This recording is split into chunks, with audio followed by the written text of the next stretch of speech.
Hello.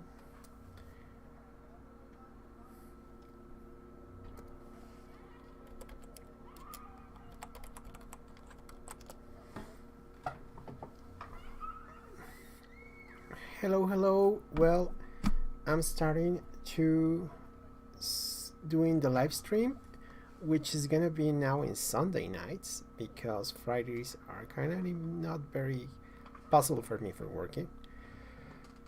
Because I work and I do a lot of stuff, and night is not that good on Friday. So Sunday nights, hope more people can join in. But here I am, and we're gonna talk a bit more about portfolio tips, which is gonna be a thing I'm gonna be doing because I think portfolio it's a must for any artist that wants to improve and find new ways to get into the industry or to be yourself in the art that you do. You need to have some kind of evidence on what is that you do. And the last stream we talked about how to beat the AI um, software propaganda that we're gonna be seeing, and we're gonna watch a lot of AI art now in these days and in the future. And lots of artists were talking about that AI could take off or take on a lot of jobs that art currently have. And I don't think it's gonna happen. I think it's gonna be a cleanser on a lot of art that it's kind of generic. It's kind of like very cliche. It's doing the same thing that it's been doing for a lot of years, and it's not really changing anything. So I think that in an AI is gonna took over that art style or those kind of images that we can see already a lot. It's gonna be a good thing. I know a lot of artists are gonna be in disagree of that because they live upon that market. But if your market was living on art that it's on base of a reference and on something that is kind of like seen already a lot of times, I don't think your art was improving a lot. So I think this AI tool is gonna get you to improve your own art to not be at the same level as an AI. And I don't mean technically, I mean in the narrative of things. So my portfolio tips that I'm gonna be having each week on Sunday nights, it's gonna be more about that. It's gonna be more to give you what kind of tips I can give you so your portfolio can work on a lot of types of market, and how you can thrive as an artist and doing things that art should do, which is first of all make you happy, and second of all, give some some of the view of the life you got to the world, because we all need that from the artist. We need to have a new perspective on how an artist sees the world, and that can be beautiful, or could be um, something not as beautiful as we might want it, but that's up to each artist. And that's what I think it's more important, to have your own stories and to have your own art from your own stories, which is gonna mean a lot more than just doing cliche stories or random stories. So let's start a bit more with those tips. So let me put my things in here in order. Um, by the way, the live streaming you can watch it only on Sundays, but it's gonna be post the video on my other medias, and you can see it also on my webpage, which is axeleztudio.com with a Z. So let's talk about more about this trend on tips. So first of all, one of the things that I can see that it's not well recommended for artists is to follow generic styles. And what do I mean about that? What I mean, I'm gonna put some reference that I don't think we should follow, and is when we have this reference on what we can get. The cliche reference on a description, like for example, an ethnic a warrior, an adventurer, or a demon warrior, or whatever of these kind of tribes, sorry, we always get kind of the same images, kind of the same way to seeing things. And I think we can shake this up. I mean, of course, we have a generic style, which I always try to see if we can avoid that, because the generic style is something that an AI or so many other artists can do. So your portfolio won't show nothing special on it, because that generic style might be what the market is looking right now, but not in the future. So your portfolio is not going to help you for the long run. It's just going to help you for that job. So I don't think a generic style is a good thing. I think it's a good thing that you can adapt. You can have the like different styles, and you can have different portfolios to show that you can get different styles, and you can have your own website where you can show you have different styles. But your portfolio should be a cohesive style, a cohesive way, so your clients or your future workplace can have like way of seeing the things that it can happen once they ask you for something. And that's the good thing, having descriptions on your work for yourself. You can share sometimes those descriptions on your portfolio, not always. Less words, more visuals is always the rule. But what is important is that when we see the visuals, we get there's a narrative, there's a story behind it, and not just a cliche image that it can have any narrative or any description. It's just there to be there. It's nothing more than just a pretty image, and that's a problem. That's a trouble that you have to face. See if your art looks like so many other artists or so many other images out there in the internet, and if it does, what you can do to make a little twist on those things with your own descriptions, and then you're just gonna keep improving and changing those descriptions in order so your visuals or your images can have more of you and less of them, or less of what we see in everyone else. So since we don't want to see in what you do in what we see in everyone else, because it's not as strong as it is right now to see that difference, it's going to become stronger and stronger because AI is going to make a lot of art and it's all going to look the same.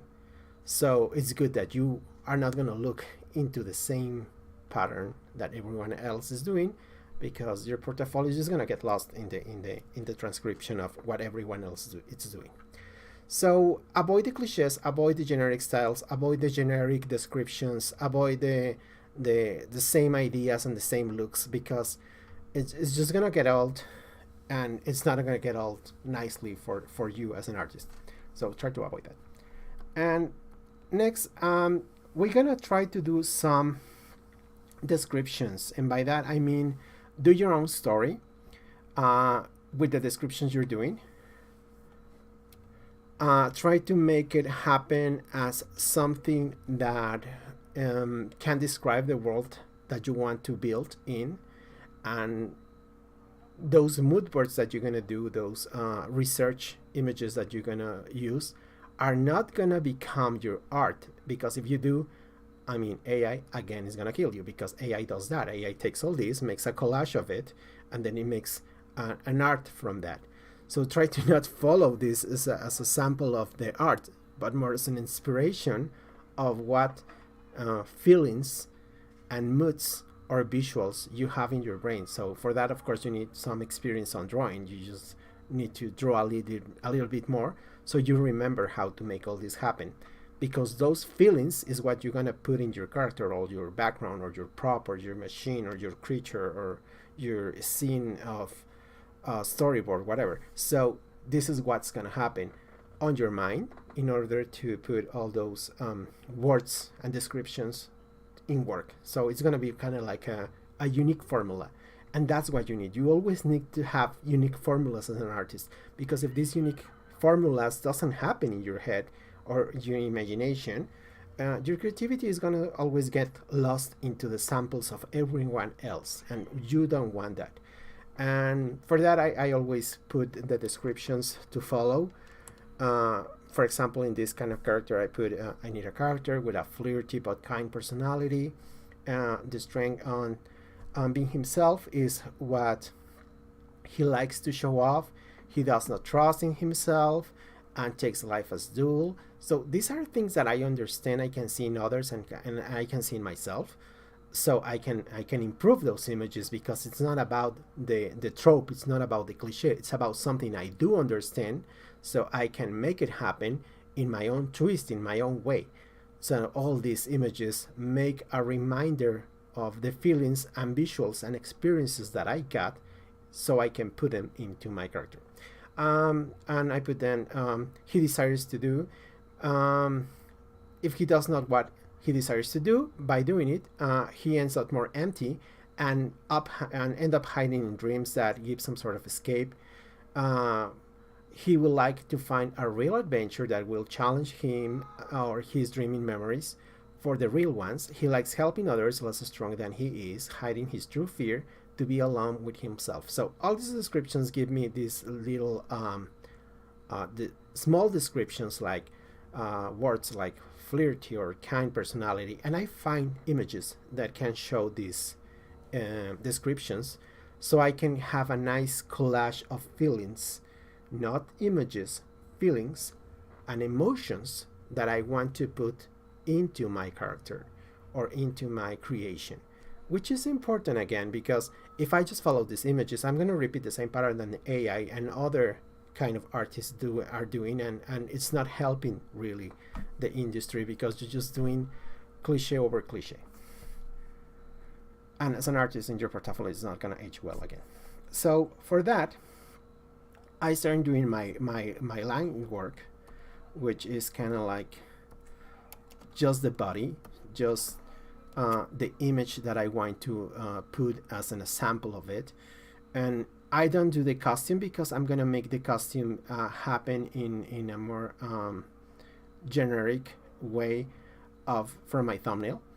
And this sketch it's kind of important for me, because it's the base of how the production is going to happen for this type of characters. It's going to be animated in 2D, it's going to be animated in 3D, so it's going to be for a web comic, or it's going to be something that I can use in a video game and play in a 3D render for a rigging for a video game, or an action video game, or an RPG video game, or something that is just more like a sprite, kind of like a fighting video game, whatever. So I have to find what kind of production I need to do on this type of character, and where it's gonna fit in that type of production.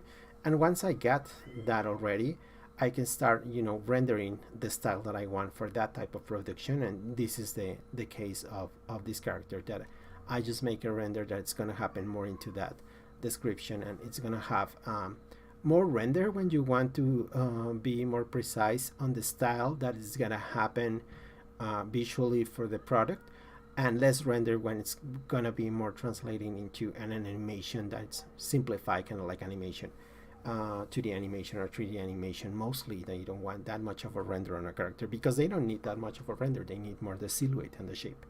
So this is more for less animated and more I can say action, or if it's animated, it's gonna be kind of like for a new type of animation, of new type of productions, where you need to match visuals with the animation, which is gonna be a new thing also, because we can do so many things right now. Anything is possible now in days, that it can happen if you can dream it. But the thing is that, can you dream it in a different way or in the same way? That's kind of the same. So with this is gonna come my pro tips. It's gonna be kind of fast, the pro tips that I'm gonna give you. And the pro tips are for your portfolio. It's something that I recommend that you kind of like follow with your own process of how to make things happen. And the first one is gonna be, get your own way to say a story. So if you want to start your portfolio, you got to find the story you want to tell. It can be an easy story, kind of like I don't know, a tale, a fairy tale that everybody knows, or tale you got with your grandmother or your grandfather, or something you hear from mythology on your own country. It could be something like that. Try to make it as personal as you want that story, because if it's a generic story, again, you gotta find a real good twist on it. So it's not gonna be you repeating what we already know. Two, pick one product that you will like to work on and you show your own take. So, for example, if you say, "Oh, I would love to, do these Marvel movies or this Marvel animation TV series or whatever," or "I would love to do Harry Potter," or "I would love to do Star Wars," or "I would love to do all the new Puss in the Boots," whatever. "Oh, I love this Shrek world," or "I love this Stranger Dragon world." Whatever you want to do, try to pick your own take on it, because if you end up doing what everybody has been doing, I mean, it's not relevant really what you're doing, because we already got it. The industry already got it, and so many people already know what they need from that. So, portfolio to be relevant, try to make something that it's got their own worth also. And the third one, it's gonna be make clear you understand the value of production. So if you say I'm going to do a visual development portfolio, well, then you gotta understand the value of production for animation, so visual development can happen. And if you say I understand more the value of production on cinema, well, maybe concept art is more your thing. Or if you say I understand more the value of production for video game, also concept art could be something that it's more your way to doing things.